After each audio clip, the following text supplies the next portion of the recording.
Hi. In my last video, I discussed three elements that contributed to Brazil's far-right turn in recent years. The post-2013 economic turmoil, the massive demonstrations against the system and in favor of President Rousseff's impeachment, and the undermining of the main Brazilian parties as the car wash corruption investigations move forward. Despite all the damage caused to the Workers' Party in the process, one politician remained extremely popular in an ever more divided nation, Luiz Inácio Lula da Silva. I'm Guilherme Casarões, a political scientist and university professor, and in this video, I'll talk about the trajectory of former President Lula, who wants to return to power after running 5 times for president and winning 2, spending 8 years in office as well as 18 months in jail. Exactly 4 years ago today, in an August 2018 poll, Lula was the front-runner with 39% of voter support, twice as much as Bolsonaro and almost 5 times as much as the third-place runner. By that time, Lula seemed the only man capable of defeating the extremism of Bolsonaro's candidacy. But there were some problems. First, many claimed that the far right would never have become a dominant force in Brazilian politics if not for the wrongdoings of the Workers' Party. Ironically, Lula was positioned to be the antidote for the Workers' Party's own poison. Second, and most importantly, 6 months before the 2018 elections, on 7 April, Lula was arrested on corruption charges, in the latest and most dramatic chapter of the car wash operation. Federal judge and the rising rights national hero Sergio Moro had sentenced Lula to 9 years in jail in 2017, a sentence later increased to 12 years by a higher court. For a long time after his imprisonment, Lula remained the official Workers' Party nominee. The strategy was this: the closer the elections got, the easier it would be for him to transfer votes to another candidate. Yet, that didn't prevent Bolsonaro from winning over Lula's protege and last-minute contender, Fernando Haddad. How could a politician in jail for corruption be the Brazilian left's only hope? To cut a very long story short, the Workers' Party, the largest mass party in Brazil's brief democratic history, managed to rule the country for 13 years, but couldn't manage to renew itself in the process. This is because the party has always gravitated around Lula's charisma, political savvy, and pragmatism. When union leader and former metal worker Lula founded the Workers' Party in 1980, he gathered 3 significant opposition groups to the military dictatorship. Labor unions, for the first time independent from governments and increasingly popular thanks to mass strikes over the previous years. Basic ecclesial communities, small and widespread Catholic groups who profess the pro-poor, socially oriented liberation theology across Brazil and Latin America, as well as intellectuals and artists, some of whom had spent years in exile or under censorship. In its first decade of existence, a fairly radical Workers' Party earned meager electoral results, electing a few dozen congresspeople and some mayors while the Berlin Wall was still standing.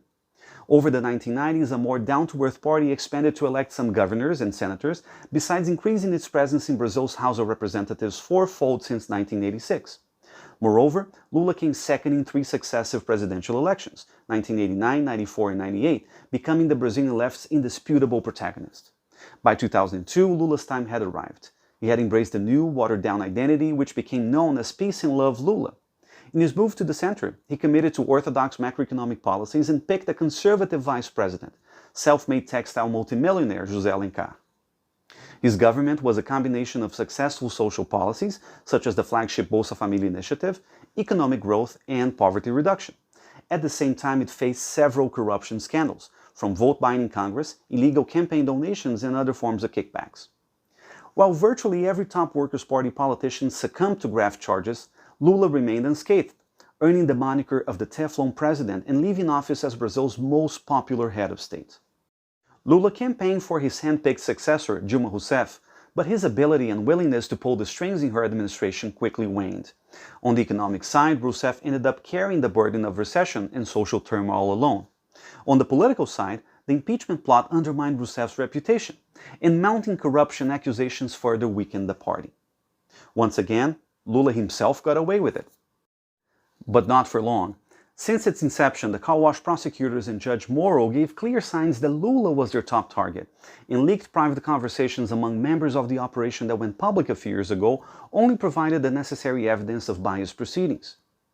If Lula's detention prevented him from running in 2018 elections, 3 years later the sentence was annulled by the Supreme Court. While his opponents picture him as the mastermind behind Brazil's most notorious corruption scandals, his supporters see him as a social justice champion, persecuted by the country's reactionary elites. If there's one big division in the country's social fabric, Lula remains at its center. In case Lula gets elected, he's got 3 main challenges. The first would be to heal the country's wounds, at least partially, so we can effectively govern. To do so, Lula and the Workers' Party have to understand Brazil's changed social reality. Labor unions of the past have been replaced by increasingly precarious workers that need new forms of state assistance. Left-wing Catholicism has been taken over by liberal prosperity gospel Pentecostals. And intellectuals and artists have become liabilities in the digital era, where the average voter wants politics that live up to their interests. The second challenge is to organize a national unity front in Congress and make sure corruption and pork barreling will not dictate the administration's priorities. The third challenge is to renovate the Workers' Party and the Brazilian left as a whole. Identity politics must coexist with the growing need to reduce inequality and promote growth. Leadership must pave the way for new forms of political organization and representation.